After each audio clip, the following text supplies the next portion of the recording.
ఉండటం, అదేవిధంగా మహిళల్ని హింసించటం, ఇవన్నీ పూర్వం రాజులు రాజరికం ఉన్నప్పుడు అదే మన కథల్లో చదివినటువంటి అంశాలను మనం చిన్నప్పుడు చదివినటువంటి వాటిని మనం తీసుకోవచ్చు. ఈరోజు ఇంత డెవలప్మెంట్ జరిగింది, డెమోక్రసీ వచ్చింది, డెమోక్రసీలో ఓటింగ్ ద్వారా మనం ప్రజల్ని నాయకుల్ని ఎన్నుకుంటున్నాం. ఈరోజు మరి 2019లో 151 సీట్లతోటి ఎన్నికైనప్పుడు, వైఎస్ఆర్సీపీ పార్టీ ఎన్నికైనప్పుడు ఇటువంటి దాడులు మేము ఎవరైనా పాల్పడలేదండి. కానీ ఇప్పుడు చంద్రబాబు నాయుడు గారు కనీసం ప్రమాణ స్వీకారం చెయ్యకముందే ఈ రకంగా మంత్రుల మీద మాజీ మంత్రుల ఇళ్ల మీదకి వెళ్ళి రాళ్ళు వేయటం, అదేవిధంగా పోలీసులు, అది ఇప్పటి నుంచి కాదండి, ఎలక్షన్ పోలింగ్ అయిపోయిన నెక్స్ట్ డే నుంచి కూడా ఈ దాడులు అనేవి స్టార్ట్ అయినాయి. టీడీపీ వాళ్ళు సంబంధించినటువంటి వీడియోస్ ఎక్కడా బయటికి రావట్లేదు. టీడీపీ వాళ్ళు చేస్తున్నటువంటి దాడులు ఏవైతే ఈనాడు పేపర్ కానీ, ఆంధ్రజ్యోతి పేపర్ కానీ, తెలుగు మీడియానికి ఎల్లో మీడియాకి సంబంధించిన ఛానల్స్లో ఎక్కడా రావట్లేదు, పేపర్లలో కానీ అలాగే టీవీలలో కానీ. కేవలం వైఎస్ఆర్సీపీ నాయకులు ఇళ్ల మీద మీరు దాడులు చేస్తూ, అది అసలు చంద్రబాబు నాయుడు గారు మళ్ళీ రివర్స్గా కవ్వింపు చర్యలు మేం చేస్తున్నట్లు, వాళ్ళు ఇప్పుడు అధికారంలోకి వచ్చారు, వాళ్ళు ఎలక్షన్ కమిషన్ని మేనేజ్ చేశారు, అధికారులందరినీ మార్చారు.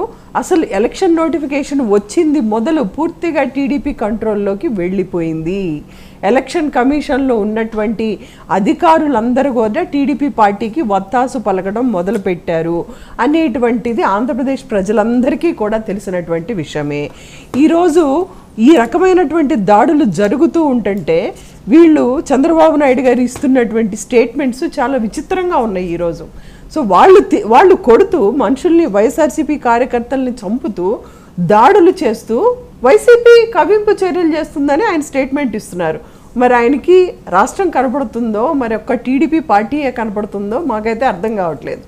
ఇంకోటి ఏంటంటే, జగన్మోహన్ రెడ్డి గారు ఓడిపోయిన తర్వాత చెప్పారండి, పోరాటాలు మాకేం కొత్త కాదు, మేము ప్రజల్లో నిరంతరము ఉంటాము, పోరాటాలు మా నాయకుడికి కొత్త కాదు, కార్యకర్తలుగా మాకు కొత్త కాదు, మేము పోరాడతాం, ఖచ్చితంగా ప్రజల్లో పార్టీ ఉంది, మీరు ఎలక్షన్ కమిషన్ని మేనేజ్ చేసి మీరు ఓటింగ్కి వెళ్ళినా, ఎలక్షన్కి వెళ్ళినా, అదేవిధంగా మీరు కార్యకర్తల్ని హింసించినా, ఇప్పటికి కూడా మాకు అదే రకంగా అన్ని రకాల పార్టీల్ని మీరు కూటమి పెట్టుకొని మీరు ఎలక్షన్స్కి వెళ్ళినా ఇప్పటికీ వైసీపీ పార్టీకి 40% దాదాపు ఓటింగ్ ఉంది. సో 5 సంవత్సరాలు ప్రజలు మనుగడ సాగించే ఖచ్చితంగా మనుగడ సాగిస్తామండి. ప్రజల్లో వైసీపీ పార్టీ ఖచ్చితంగా ఉంది, ప్రజల్లో ఉంది. కాబట్టి ప్రజల పక్షాన మేము నిలబడతాము.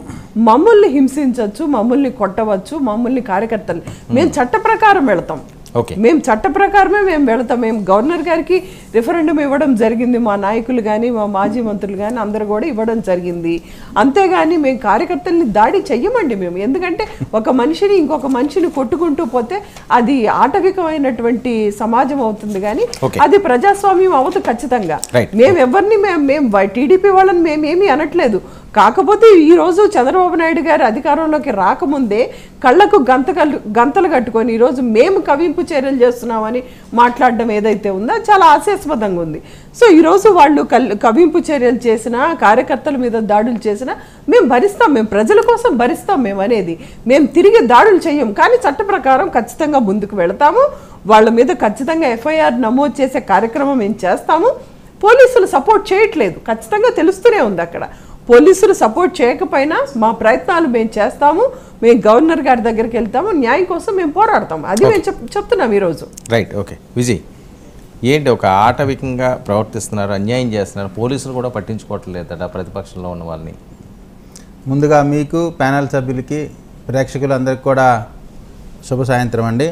ముందుగా ప్రపంచ ప్రఖ్యాతిగాంచిన ఆంధ్రప్రదేశ్కి తలమానికంగా అనేకమైనటువంటి వ్యవస్థలను నెలకొల్పినటువంటి ఈనాడు అధినేత, అదేవిధంగా రామోజీ ఫిల్మ్ సిటీకి మనం చూసుకుంటే అనేకమైనటువంటి సంస్థలపై అనేక లక్షల మందికి ఉపాధి కల్పించినటువంటి రామోజీరావు గారి మరణానికి నా యొక్క తీవ్రమైనటువంటి దిగ్భ్రాంతిని, నివాళులను అర్పిస్తూ ఉన్నాను.